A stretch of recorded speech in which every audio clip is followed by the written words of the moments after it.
독립기념일 연휴가 지나는 동안에 전국에서 189명이 총에 맞아서 사망했다. 이거 끔찍한 이야기입니다. 그놈의 총기 뭔지, 총기 사건은 지금 끊임없이 벌어집니다.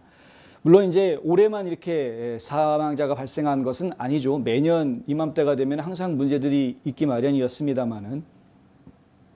하지만 올해 같은 경우에는 특히 시카고에서 19명이 사망을 하고 104명이 부상당했다. 뉴욕시 같은 경우에는 2명이 사망하고 26명이 부상당했다. 총 때문에, 총기 사건으로 인해서.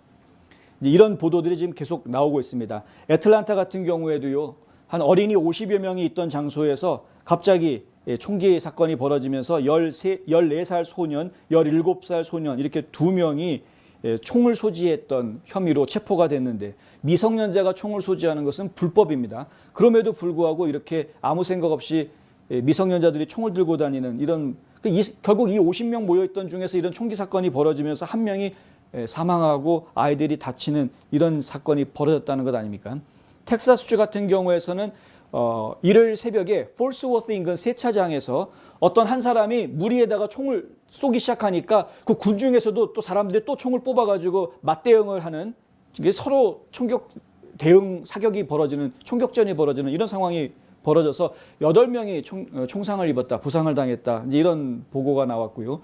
신시내티의 다운타운에서는 2명이 숨지고 3명이 부상을 당했는데, 이 범인이 불꽃놀이 하는 중에, 불꽃놀이 하면은 폭죽 터지는 소리하고 총 발사하는 소리하고 구분하기 어렵지 않습니까?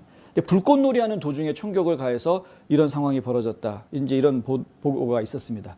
일요일 위스콘신주 밀워키에서는 18살 여성이 총에 맞아 숨지고 14살 소녀 그리고 30세 남성이 또 다른 총격 사건으로 부상을 입었다, 이제 이런 보도들이 나왔습니다. 이게 전국적으로 여기저기에서 각 도시들마다 이런 일들이 벌어지고, 전국적으로는 189명이 총상을 입고 사망했다. 상당히 좀 끔찍한 이야기다. 그런데 어쨌든 간에 이 총기 문제는 총기를 규제한다고 총기 문제가 해결되는 것이 아니다라는 걸 다시 한번 말씀을 드립니다. 예를 들어서 불에 뒤어서 혹은 집이 불나가지고 사람이 사망했다. 자, 불을 없애자. 말이 됩니까?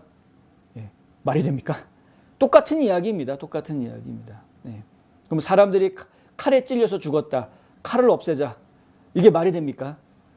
그렇게 해결할 수 있는 문제가 아니다. 이것은 어디까지나 인간의 문제입니다. 인간의. 그 도구를 활용하는 인간의 문제이기 때문에 인간을 다루어야 한다. 인간을 바꾸어야 한다는 것이죠. 그것은 결국 교육밖에는 없습니다. 그리고 한 가지 저희가 희망을 거는 것은 올바른 종교들이 종교 활동을 통해서 할 수밖에 없는 부분들이 있는 것이죠. 종교가 사회에 끼치는 영향이 그런 면에서 이제 중요하게 부각될 수 있는 것입니다.